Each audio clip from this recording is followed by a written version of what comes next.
Instagram पर Instagram पर एक 40 साल का आदमी खुद को 10 साल का हैंडसम जवान लड़का बताता है और 10 साल की लड़की से चैट करता है। वो उसे अपने जाल में फंसाता है और उसके साथ अपनी हवस मिटाता है। तो चलिए, बिना समय बर्बाद किए फिल्म शुरू करते हैं। कहानी की शुरुआत में हमें एक 14 साल की बच्ची ऐना दिखती है, जो म्यूजिक सुनते हुए अपने लिए केले का शेक बना रही होती है और साथ ही वो चार्ली नाम के लड़के से फोन पर चैट करते हुए बात भी कर रही होती है। इसके बाद हमें ऐना का परिवार दिखता है, जो सब साथ में खाना खा रहे होते हैं। परिवार के सभी सदस्य काफी खुश नजर आ रहे होते हैं। खासकर ऐना काफी खुश है, क्योंकि वो चार्ली नाम के लड़के से चैट करने लगी है।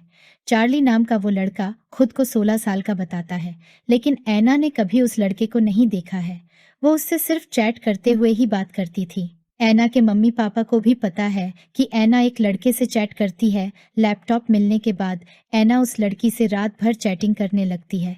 ऐना को चार्ली से चैटिंग करने में बहुत मज़ा आ रहा है और एक रात जब वो अपने कमरे में होती है, तो वो लैपटॉप के जरिए चार्ली को अपनी तस्वीरें भेजने लगती है। फिर अगली सुबह जब ऐना चार्ली से चैटिंग कर रही होती है, तो चार्ली ऐना को बताता है कि वो 16 साल का नहीं बल्कि 20 साल का है। ऐना ये जानकर थोड़ा चौंक जाती है, लेकिन वो चार्ली को स्वीकार कर लेती है। फिर चार्ली उसकी तस्वीरें भेजता है।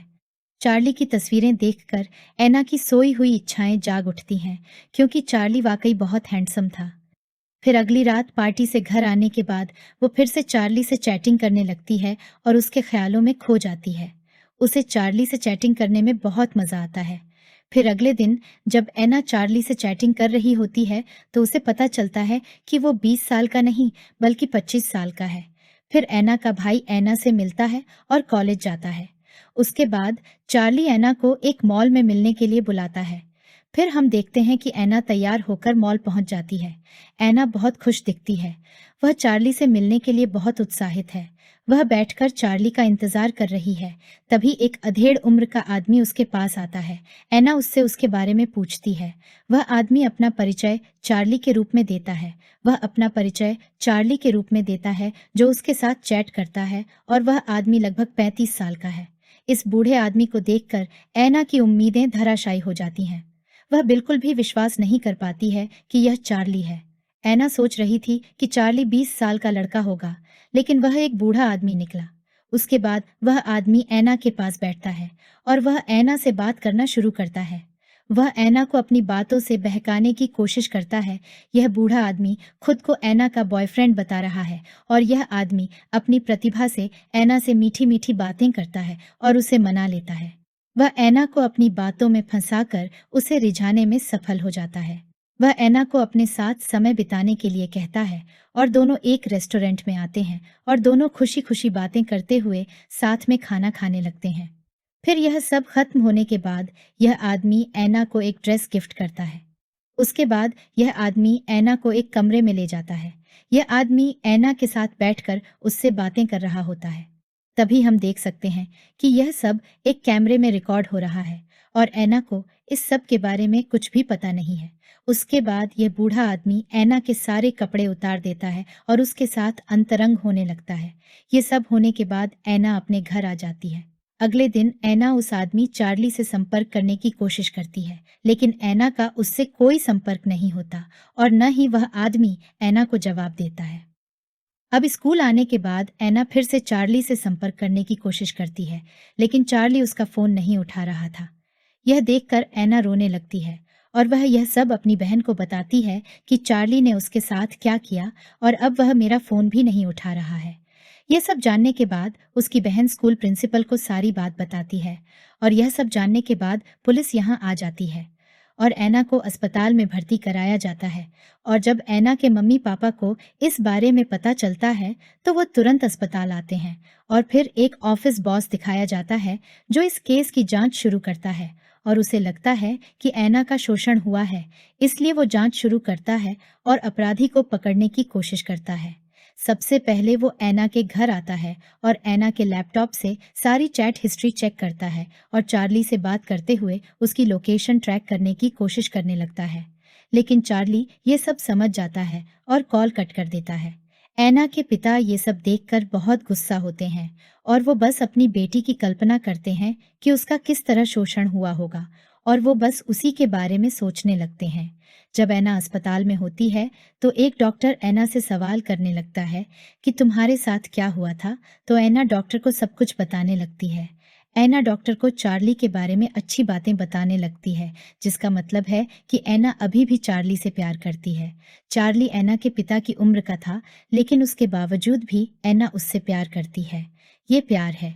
फिर अगले सीन में हम देखते हैं कि एफबीआई को अपराधियों की कुछ तस्वीरें मिलती हैं। ऐना के पिता को उनमें से एक आदमी पर शक होता है।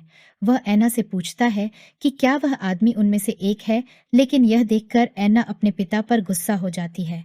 वह उसे चार्ली की तलाश न करने के लिए कहती है, क्योंकि वह अभी भी चार्ली से प्यार करती है। लेकिन ऐना के पिता को एक आदमी पर शक होता है और वह पता लगाता है कि वह आदमी कहाँ है, और वह उस आदमी के पास आता है, लेकिन वह उस समय कुछ नहीं करता है। फिर इसके बाद ऐना के माँ और पिताजी को एफबीआई से पता चलता है कि ऐना को पहले से ही पता था कि वह आदमी लड़का नहीं बल्कि 1 साल का है, और उससे मिलने के बाद वह 1 साल का आदमी निकला। यह सब जानने के बाद भी ऐना ने अपने माँ और पिताजी को कुछ नहीं बताया, और इस वजह से ऐना के पिता बहुत नाराज हो जाते हैं। अगले सीन में हम देखते हैं कि ऐना के पिता उस आदमी को रंगे हाथों पकड़ने के लिए एक लड़की की नकली आईडी बनाते हैं और उस आदमी से बात करना शुरू कर देते हैं। फिर अगले दिन ऐना के पिता ऐना को बताते हैं। ऐना के पिता उससे बात करने के लिए ऐना के कमरे में आते हैं, लेकिन ऐना उनसे नाराज हो जाती है। उसके पिता उस अपराधी को पकड़ना और मारना चाहते हैं, लेकिन ऐना ऐसा नहीं चाहती। वह फिर भी उस आदमी के पास जाती है। अब ऐना के पिता बहुत गुस्से में बंदूक खरीदने के लिए एक बंदूक की दुकान पर आते हैं। वह उस अपराधी को घर में घुसकर और उसके साथ घूमकर मारना चाहता है, क्योंकि वह उससे बहुत गुस्से में था।